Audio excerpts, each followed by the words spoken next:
Hello friends, welcome back to my channel, Merso Zapico Family, and please don't forget to subscribe guys to my channel and hit that like button and comment para mabalikan ko kayo. Okay guys, ngayon gagawa tayo ng tutorial about how to add mid-roll ads 8 to 10 minutes or more, lalo na sa mga LS mo. So punta ka lang guys dito, ito yung channel mo, yan sa nandito tayo. So, makita mo yung Optimize Channel or YouTube Studio. Click mo lang yung YouTube Studio. Pwede din hanapin mo siya dito. Diyan. Makita mo yung YouTube Studio. Pwede din i-click mo siya dyan. Pero sa akin, ito lang. Dito, YouTube Studio. The same lang naman siya eh. So, YouTube Studio. Click mo siya. So, dito na tayo. It will take you here. Tapos, click the videos. Maghanap lang tayo ng video na mahaba. Tsaka ngayon guys, yung mga videos natin na 8 minutes, pwede mo na siyang lagyan ng mid-roll ads. Na sign or it says details. Click mo yung details and it will take you here. Click natin monetization. So, i-check natin siya ito. Check.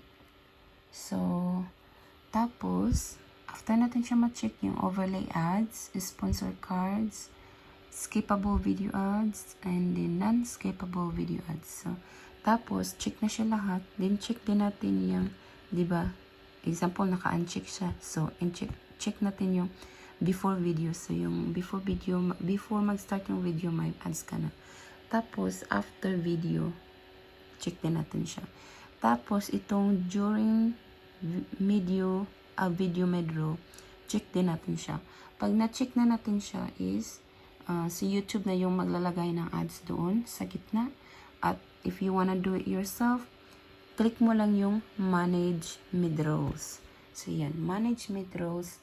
At ito na yung lalabas. Ito, ako naglagay nito guys. Yan, nilagyan ko siya dyan. See, kung gusto mo siyang place automatically, okay? Place automatically. So, example, okay? If you want, YouTube will do it for you. So, you do place automatically. So, example, ito yung sa akin, right? So, i-press natin yung place automatically. Yan. Click natin siya. And sabi natin, change. Yan. Click change.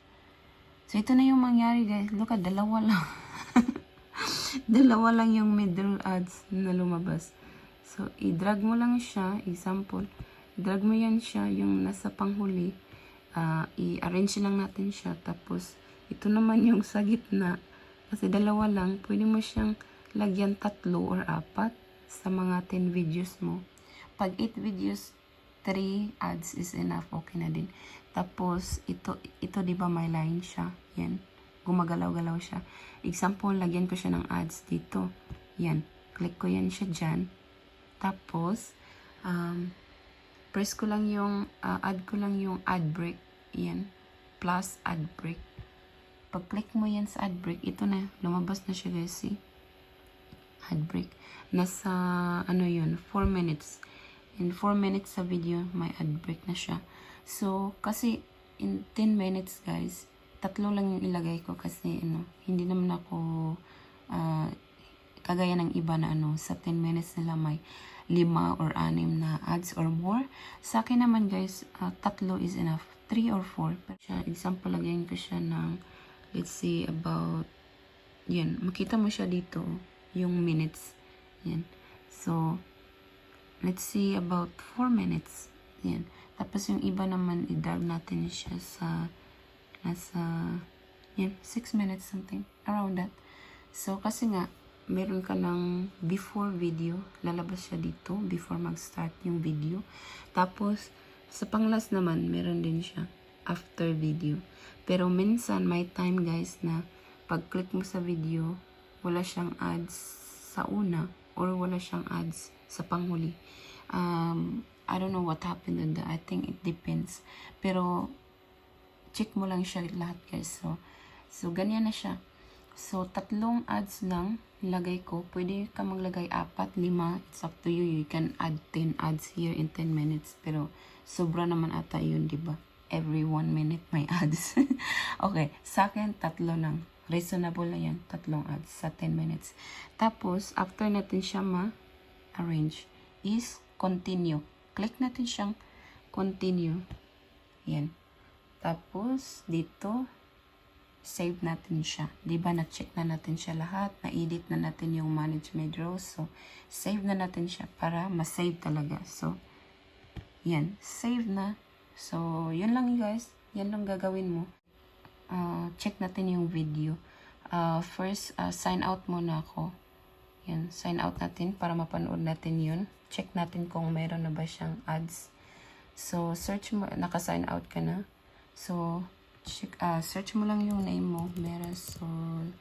Hindi mo siyang panoorin. Panoorin natin. Hanapin mo yung video na inedit natin. Oh, ito. Yung video ko. Yan yung inedit natin, guys. Diba? So, click natin siya. So, yan. May ads na siya, guys. Yan. May ads na siya. Pwede natin siya i-skip kasi nga, tutorial naman to. So, skip natin siya, guys. So, yun yung, meron akong ads sa, yan. Saan pa yung other ads ko? Nasa 4 minutes to yun eh. 4 minutes something. So, tingnan natin kung naka-play yung ads, okay?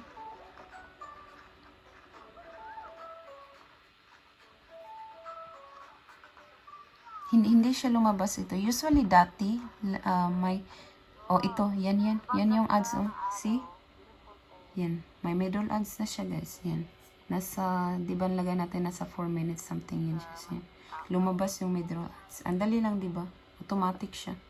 Pag naset mo siya, it takes mga seconds lang tapos mag-process na siya. Yan. So, yan lang siya, guys. So, okay na yan. Click mo, yan yung uploads. Dito naman sa live. So, click mo yung mga live mo. Kung meron kang mga live na mga mahaba, lagyan nyo siya, for example, 1 hour. Sa 1 hour, lagyan mo siya ng 15 ads or 10 ads. It's up to you. Sa akin, nasa 1 hour, nasa 10 ads lang nilagay ko.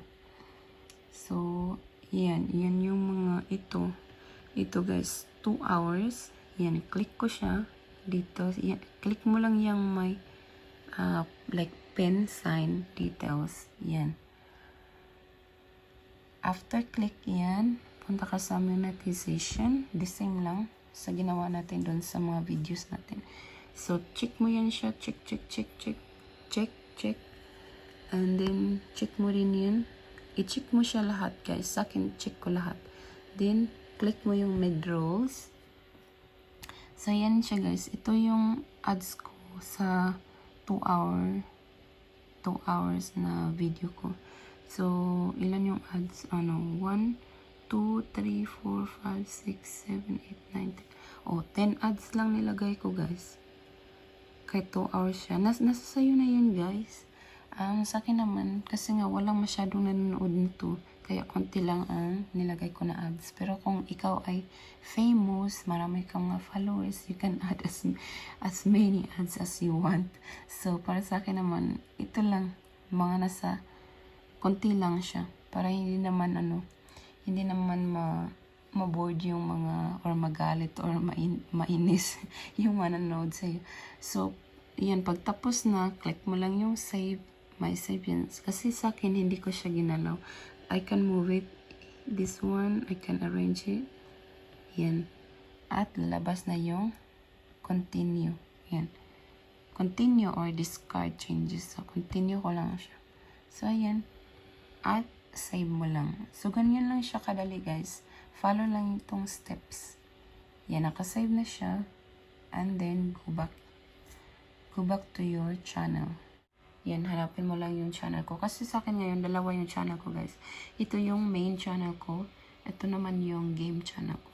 So, ito yung second channel ko, guys. Yan yung pangalawang channel ko. Sunflower Games World. So, thanks so much for watching, guys. And please like and give us a comment and subscribe to my channel if you wanna see more tutorial. And then please subscribe na din guys ito sa second channel ko guys. Ano na siya, mga games at saka mga larong pambata at saka mga stories. Thanks for watching guys, and see you again next time. Bye bye.